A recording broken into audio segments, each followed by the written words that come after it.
Criaturas misteriosas, conhecidas como kaijus, apareceram para destruir os humanos, e uma força de defesa anti-kaiju tem o papel de exterminar essas criaturas. Nosso protagonista, que não teve aptidão para entrar nessa força de defesa, acabou ganhando os poderes de uma dessas criaturas quando um monstro misterioso entrou dentro dele, e agora ele irá usar esses poderes para poder ajudar a humanidade. Hoje vamos acompanhar a história do anime Kaiju Hachigo, lembrando que o nome do anime sempre está na descrição do vídeo também.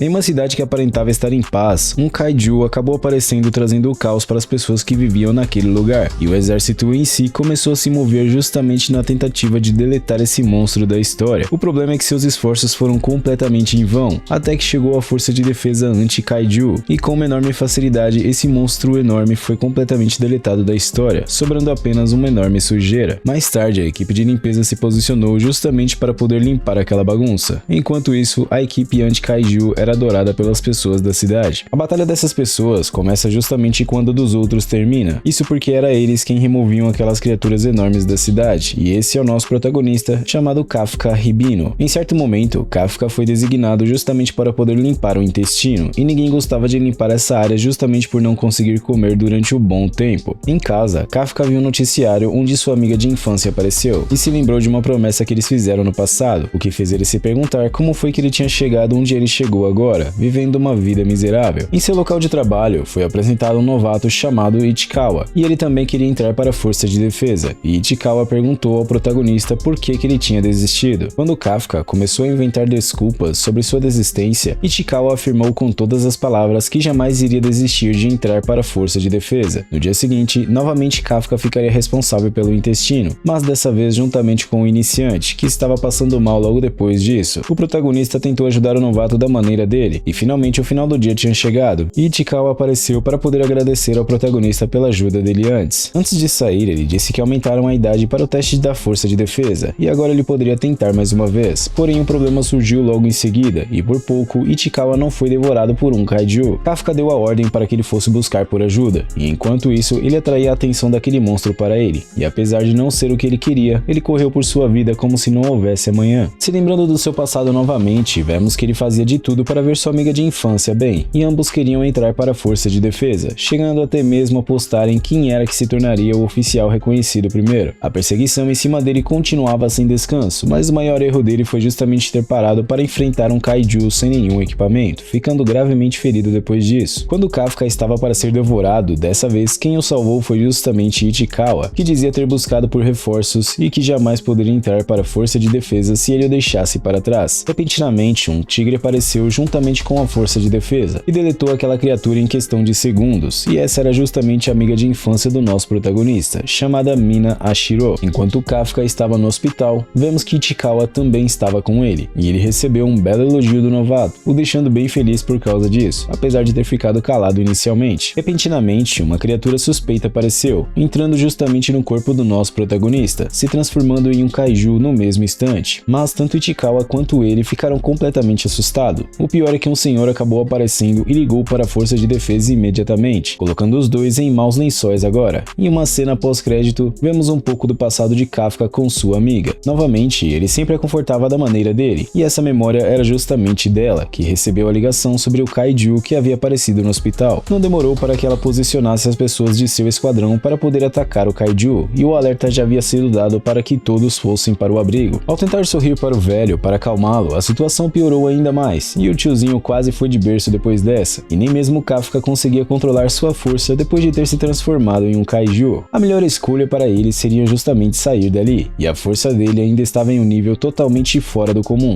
até que finalmente os dois pularam pela janela do prédio do hospital. Ichikawa não acreditava no que via, e agora o protagonista estava em uma forma completamente diferente e macabra, mas não demorou muito para que ele retornasse ao normal. Infelizmente, ele acabou sentindo vontade de fazer suas necessidades enquanto corria. O problema maior é que saiu por lugares completamente inusitados, e eu confesso que eu chorei de rir nessa cena. Ao perceber realmente a situação que ele estava, ele pensou que jamais poderia entrar para a força de defesa agora, até que eles acharam um local para se esconder. Kafka sentiu que um kaiju estava se aproximando, e era da mesma espécie do que quase devorou ele e Ichikawa, e o mesmo achou que essa era uma ótima oportunidade para poder fugir. Nos escombros de uma área, vemos essa jovem com sua mãe presa, e o kaiju apareceu para poder devorar as duas, mas graças ao nosso protagonista, só com um golpe ele foi arremessado para longe. Ao se aproximar da garotinha, era claro que ela ficaria desesperada com ele, mas logo ele liberou a mãe dela e ela começou a se acalmar mais. Porém, o Kaiju havia retornado. Dessa vez, Kafka resolveu levar as coisas um pouco mais a sério, e com um soco novamente ele fez com que o Kaiju de antes fosse completamente desintegrado da história, fazendo inclusive com que chovesse suco vermelho. Até mesmo Ichikawa ficou apavorado com o tamanho poder, e a pequenina novamente estava assustada com ele, apesar da bondade do nosso protagonista. Quando ele estava para ir embora, a pequena garotinha o agradeceu por ter salvo ela e sua mãe, e ele se lembrou da promessa que ele tinha feito com sua amiga novamente. Com isso, ele disse que não poderia desistir, e pelo visto começou a controlar mais agora o seu poder. Quem chegou depois foi justamente a força de defesa, e quando a garotinha falou com Mina, ela perguntou para ela se ela iria prometer que nada iria acontecer com o Kaiju bonzinho que tinha salvo sua mãe. Ele era conhecido na mídia como Kaiju número 8, que é justamente o nome do anime, e pelo visto o senhor de antes continuava com vida, e havia chegado uma encomenda justamente para Ichikawa e Kafka, que era o teste do exame para a admissão da força de defesa. Quando Ichikawa foi falar com o protagonista, ele acabou brigando com Kafka por causa de estar em sua forma de Kaiju, e pelo visto os dois acabaram se aproximando bastante depois de tudo o que aconteceu. Kafka tinha conseguido passar na primeira parte do teste também, e para nosso protagonista, essa era a última chance de ele poder estar ao lado de sua amiga de infância mais uma vez. No local onde aconteceria a segunda fase do exame, vemos que eles finalmente haviam chegado, até que vemos alguns prodígios chegando por ali também, e inclusive uma garota acabou comprando briga com o nosso protagonista. Ela queria estacionar a van dela justamente na vaga em que ele estava, apesar de haver bastante espaço no estacionamento para os outros carros, e ativando uma habilidade de sua roupa, ela conseguia levantar a van dele sozinha. Seu nome era Shinomiya Kikoru, e ela era um tipo de prodígio, que inclusive disse que Kafka cheirava a Kaiju, mas ela não foi a única que tinha força para levantar um carro, e Kafka fez o mesmo também. Quando Shinomiya saiu dali, ele foi repreendido por Ichikawa, e finalmente vemos as provas acontecendo. Kafka não tinha uma aptidão física muito boa, e estava tendo dificuldades nessas provas, chegando a ficar quase entre os últimos colocados e sendo humilhado por Shinomiya novamente. Mina percebeu que seu amigo de infância estava na prova daquele ano, e é mostrado algumas pessoas prodígios que estavam competindo naquele ano, e a melhor de todas elas era justamente Shinomiya, uma prodígio de 16 anos. Só por ter tocado nela, Kafka acabou levando uma bela surra, e Ichikawa disse que a segunda parte do teste era justamente algo que eles estavam acostumados, que era o descarte de Kaijus. O vice-capitão iria liderar a segunda parte da prova, e a tarefa dele seria justamente neutralizar esses Kaijus em si, o que era totalmente o oposto do que Kafka e Ichikawa estavam esperando. Eles iriam usar esses trajes para poder lutar contra essas criaturas, que inclusive foram feitos com fibras do músculo de Kaiju, e isso fortalecia muito os seus corpos. O poder de combate de algumas pessoas começou a ser medido, e Shinomiya foi a única da história que conseguiu o poder de combate de 46%, e apesar de nunca terem visto alguém com 0%, Kafka foi justamente o primeiro a ter isso. Claramente, ele passou por uma enorme vergonha na frente das pessoas, mas Shinomiya queria ver o poder que ele usou no estacionamento, e por fim, a prova iria começar. Ao serem liberados para caçar, quem começou a se destacar logo de cara foi justamente a jovem prodígio, e o protagonista sequer conseguia erguer sua arma. Quando ele ouviu que Mina estava vendo tudo também, ele se motivou novamente, e resolveu pegar uma arma menor, dando apoio para a vanguarda. No instante que eles chegaram perto de um dos Kaijus, Kafka jogou uma granada para atordoar aquele monstro, aconselhando os outros a atirarem na parte mais frágil dele, e finalmente eles conseguiram apagar aquela criatura. Infelizmente, enquanto corriam, Kafka acabou sendo atingido em cheio por outro que surgiu repentinamente, e as pessoas já estavam prontas para prepararem o escudo para protegê-lo. Quando ele ia ser devorado, acabou sendo salvo no último segundo justamente por Shinomiya, e partiu em seguida em busca do alvo principal deles. O protagonista acabou sendo aconselhado a desistir daquela prova, já que suas feridas internas eram relativamente graves, mas isso acabou fazendo ele pensar em várias coisas. Consequentemente, ele estava ainda mais motivado a não desistir, justamente porque Mina estava olhando e essa era a última chance que ele teria de estar ao lado dela, chegando a aumentar em 0,01% as suas chances.